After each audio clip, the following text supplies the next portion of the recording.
Hey guys, Professor Bell, Comic Book University. Cobra Commander, issue number 3. Now, of course, in order to read this one, I also had to go back and reread read issue number 2, which I hadn't read before. I remember issue number 1, though. There's this dude traveling with a dude. We get to find out who the dude is in issue number 3. And I guess we were all guessing who he already was, but oh, it was such a great reveal. Okay, let's talk about who made this book and who the people are with the people who made this book. And we'll talk about the book itself, all right? So we got Joshua Williamson doing the writing, Andrea uh, Milana doing the art, and Annalisa Leone doing the colors. Russ Rutan on letters. Bunch of variant covers out there, and I'm totally cool with it, brah.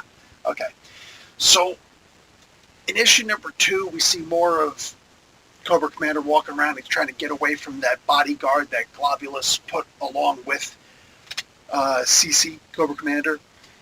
And mind you, it's funny that he's wearing the metal mask the entire time, right? The whole suit and everything like that, because that actually comes into play in issue number 3. But anyway, he winds up getting into it with the Dreadnoughts. He gets captured by them, and they're messing with him, and they take him away. And the Dreadnoughts were already beating up on 2 different individuals at this particular moment, right?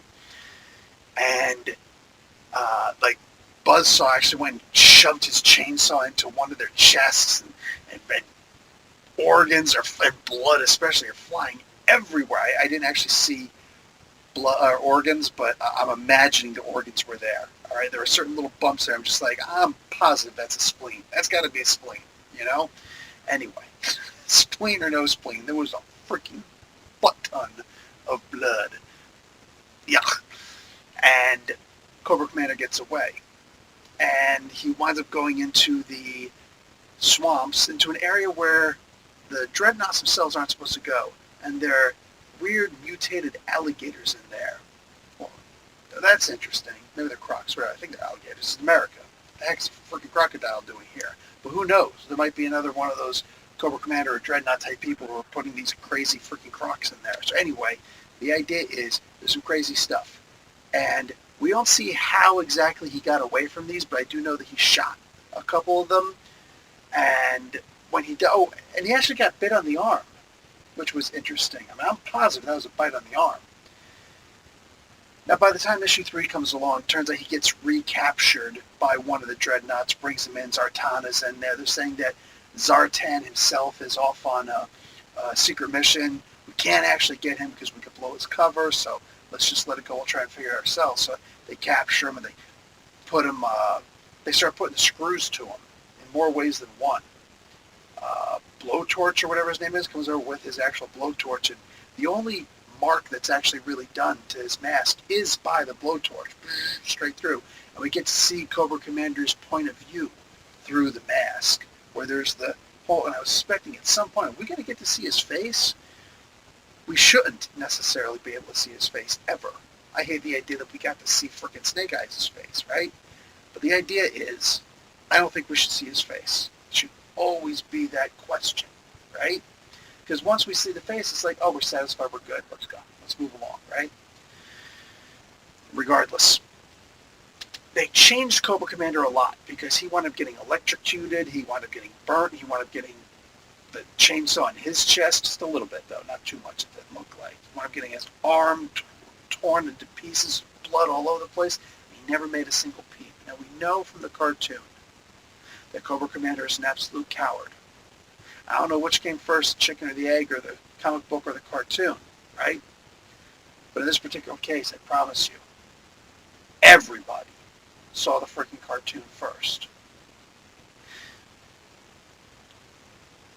I don't know exactly how I feel about Cobra Commander being able to tolerate pain with what appears to not even be a flinch from that pain inflicted on him.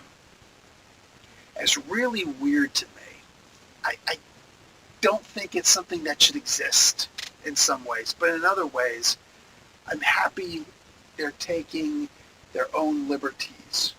And not too many, just enough.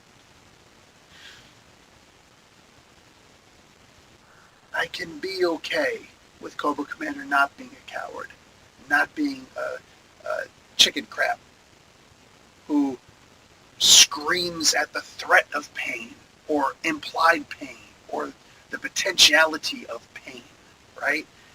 Always hated that about him. It's so funny, but it's so ingrained in me that that's who Cobra Commander is, which is why so many of us were happy to see Serpentor come along and take over, right? At this point, I almost wonder what Serpentor can do that Cobra Commander can't, which puts us in this interesting position. Anybody who's read the Transformers comic books, specifically the Marvel Comics Transformers comic books, know that Megatron's greatest rival was never Optimus Prime. It was always within. In some ways it was Starscream, but in most ways it was Shockwave.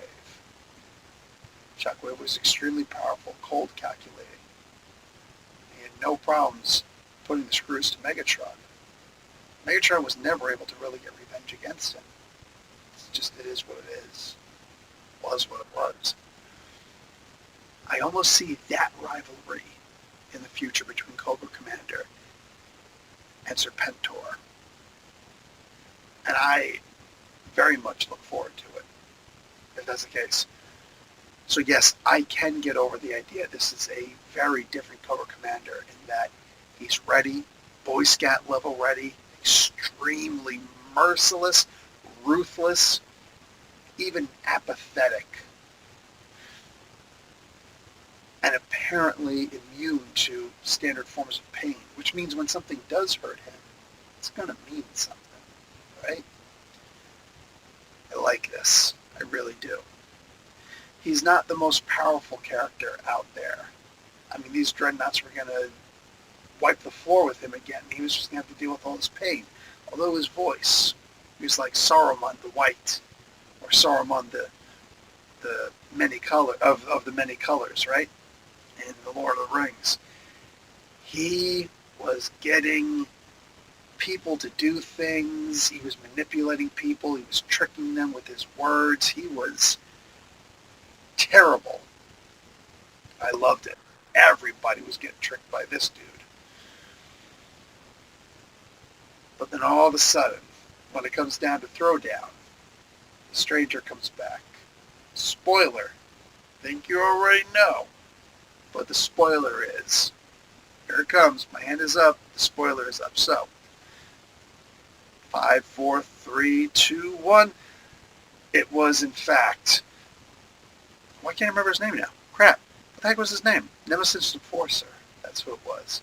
Like, you see the eye, bright yellow, and everybody's like, oh, what the heck? He starts ripping off his skin, and you see blood kind of whoosh back from the elbow, and it's like, is that the elbow spike? And sure enough, it is, because the blood goes dripping off, and then it's the big white spike or whatever, and it's like, holy crap! And we don't get to see what happens, but we do get to see that there's a whole lot of blood. And it is extremely fulfilling. Wow! This is what I want to see in a Wicked A comic book. Oh, man. I was digging the heck out of this, guys. I was sitting there reading this thing like, ooh. I really think this is something you're going to enjoy. Only 5 issues this. I can't wait to get over and read the Duke comic books because they've got, like, are they going to be half this good? That means they'll still be good. But they did make a really good portrayal of Duke in the couple of pages release that they did in some of the earlier books. I can't wait to get to those. Guys, and love. That's me right now with these comic books. The Cobra Commander, the G.I. Joe, the Transformers, the Void Rivals, the Energon universe. And Kelly Thompson is coming to do Scarlet.